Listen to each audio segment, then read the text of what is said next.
From the Newstalk ZB newsroom, this is Newsfix. In this update, Fire and Emergency New Zealand's enforcing an outdoor fire ban for the entire Northland region as it battles two vegetation fires. Firefighters are working to put out the fire at Mangakahia, which broke out yesterday and burned 25 hectares. It's also working on a blaze at Otawa and monitoring two other large fires. District Manager Wepari Henwood says the dry, hot, windy conditions make it too dangerous to light any fires outdoors. The ban will be enforced from midnight tonight until further notice.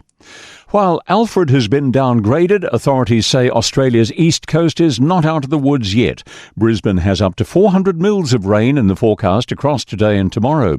Senior meteorologist Dean Narramore says they could see a downpour over the next 48 hours.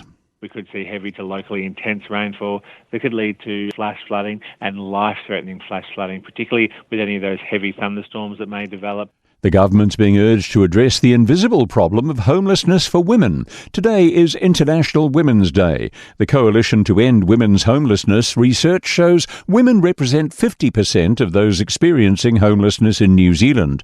Project Director Victoria Crockford says women's needs must be included in policy and funding settings for housing from the start. There is not enough homes of the right homes in the right places for the people that need them.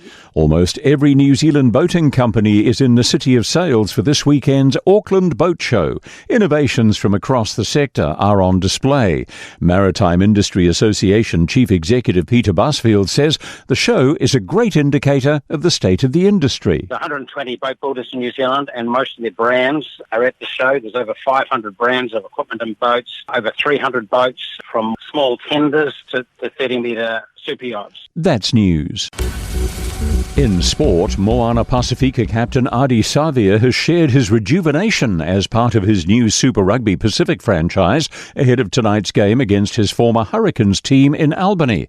The All Black joined Moana during the off-season after 10 years and 131 games for the Hurricanes. Savia has no regrets over his move north. One of the fans asked me if I missed Wellington or missed being at the Canes, and I replied, why would I miss being somewhere when I'm home with my people? So it's been pretty special being here, mate.